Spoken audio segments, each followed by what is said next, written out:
Pero me da la impresión de que este ya es un tono, eso ya está listo. esto ya es un tono diferente. Ministro Montealegre, quisiera preguntarle para terminar esta entrevista, le agradezco estos minutos por su tesis de que el presidente Gustavo Petro podría volver a ser candidato presidencial en el año 2030. Miren, Néstor, ahí hay un debate muy interesante. Yo soy consciente de que existe un texto constitucional a partir del cual, con una lectura supremamente literal del mismo, reitero, hay una norma expresa, prohíbe en todo caso la reelección. Sí. Y si uno parte de una primera aproximación al texto constitucional, uno podría decir que se prohibió en Colombia de manera absoluta cualquier tipo de reelección. Sí. Entonces quiero hacer claridad de que sí hay un texto expreso que dificulta el planteamiento que yo hice. Sin embargo, pues yo también he tenido otras orientaciones en materia de interpretación frente a los textos constitucionales.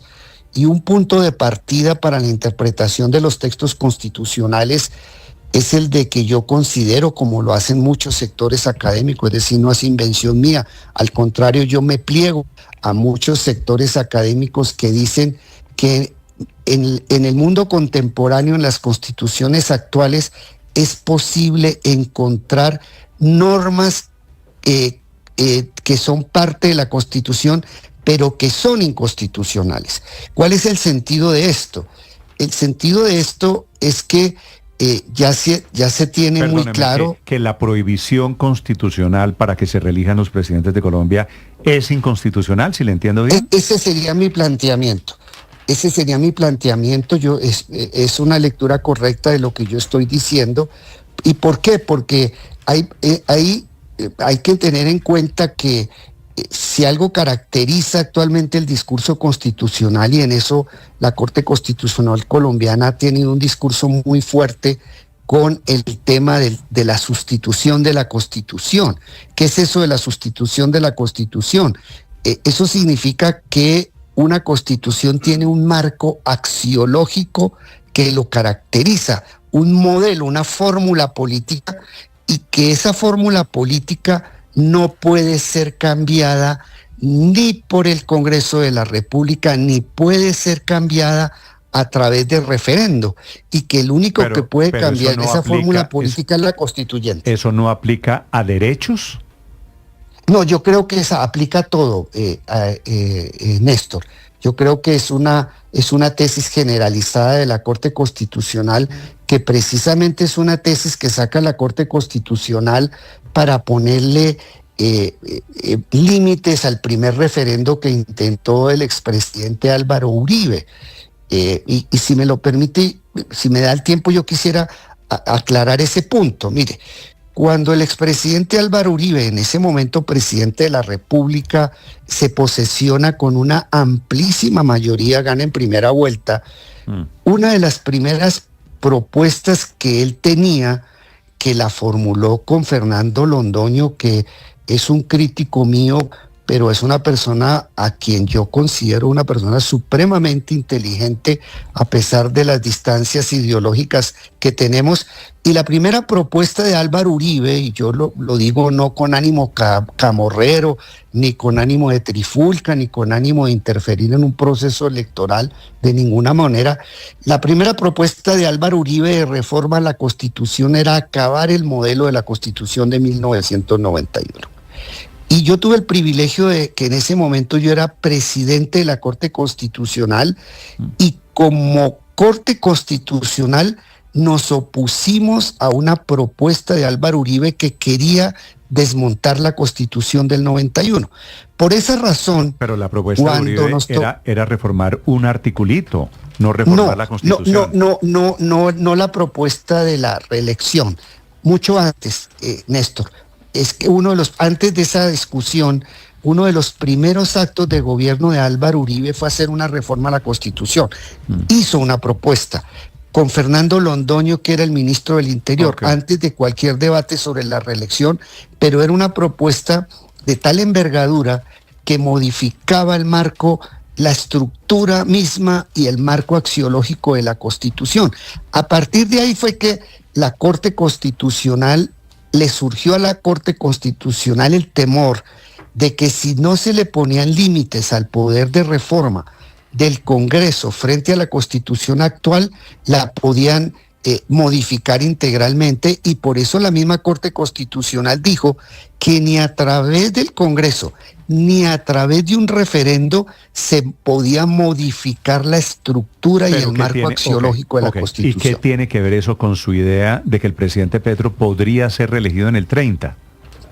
Tiene que ver, ¿por qué? Porque es que a partir de esa decisión de la Corte Constitucional, donde dice que yo no puedo modificar el marco axiológico de la Constitución vía actos legislativos, pues pueden salir normas inconstitucionales. Si una norma del Congreso, así sea un texto constitucional, modifica ese marco axiológico de la Carta Política, se vuelve inconstitucional, y la Corte Constitucional ya ha declarado inconstitucional reformas constitucionales por violar el modelo de la Constitución. Sí, pero esa es una discusión, entiendo, de derechos. Pero ministro, déjeme aclarar una cosa. Cuando usted dice Petro podría aspirar a la reelección en el año 30, ¿eso lo ha hablado usted con el presidente Petro? No, esta es una tesis que muchas de las tesis que yo digo no las consulto con el señor presidente, y esto es una interpretación. O sea, el presidente Petro no está detrás de su propuesta. No, el presidente Petro no está detrás de ninguna reelección, lo ha dicho supremamente claro. La propuesta de la Asamblea Nacional Constituyente no es para buscar la reelección indefinida, o no indefinida, sino posibilidad de reelección de Gustavo Petro. Yo lo que hice fue una afirmación eminentemente teórica, pero yo creo que en este momento el presidente de la República sí tiene un interés. Y el presidente de la República sí quiere ser delegatario a la nueva Asamblea Constituyente que va a convocar el pueblo. Lo dijo el viernes, que en caso de que saliera adelante de la Constituyente, él se postulaba para que lo eligieran, seguramente. Esa fue la expresión clara del presidente. El presidente lo dijo en la Plaza Murillo. ¿Se imagina esa Constituyente con Gustavo Petro, Álvaro Uribe, Germán Vargas Lleras y no sé quién más? Sería muy interesante. Lo que pasa es que estoy juntando puntos, ministro. El presidente en campaña electoral, el presidente diciendo que quiere ser constituyente, el ministro de Justicia diciendo que el presidente podría ser candidato para el 30, la constituyente que va a cambiar la Constitución del 91, pues esto blanco es gallina lo pone. O sea, hay una intención política de cara a las elecciones siguientes, que es buscar la reelección de Gustavo Petro. Pero esa es una posibilidad que quedaría en manos de una asamblea constituyente si se llega a convocar, que yo creo que se va a convocar, pero es que no es una posibilidad solamente para el presidente Gustavo Petro. En ese punto una constituyente podría volver a barajar de nuevo la posibilidad de reelección de Álvaro Uribe, la posibilidad de reelección de Juan Manuel Santos. Entonces yo creo que es un debate democrático y creo que sería un espectáculo de la inteligencia encontrar en ese escenario a Álvaro Uribe, a Gustavo Petro, a Germán Vargas Lleras, entre otros muchos nombres. Un escenario maravilloso para no salir de los que queremos salir. Vamos a vivir eternamente entre Uribe y Petro, si ustedes hacen eso. Y conste que yo soy víctima de Álvaro Uribe, pero le reconozco a Álvaro Uribe su capacidad política y su enorme capacidad de lucha que tiene, y a pesar de todas las críticas ideológicas y que soy víctima de él, debo reconocer en Álvaro Uribe muchísimos méritos y su capacidad de lucha. ¿Tuvo alguna reacción en el presidente Petro o en alguien del gobierno su afirmación en la entrevista de este sábado con Semana, asimilando a Álvaro Uribe con Simón Bolívar?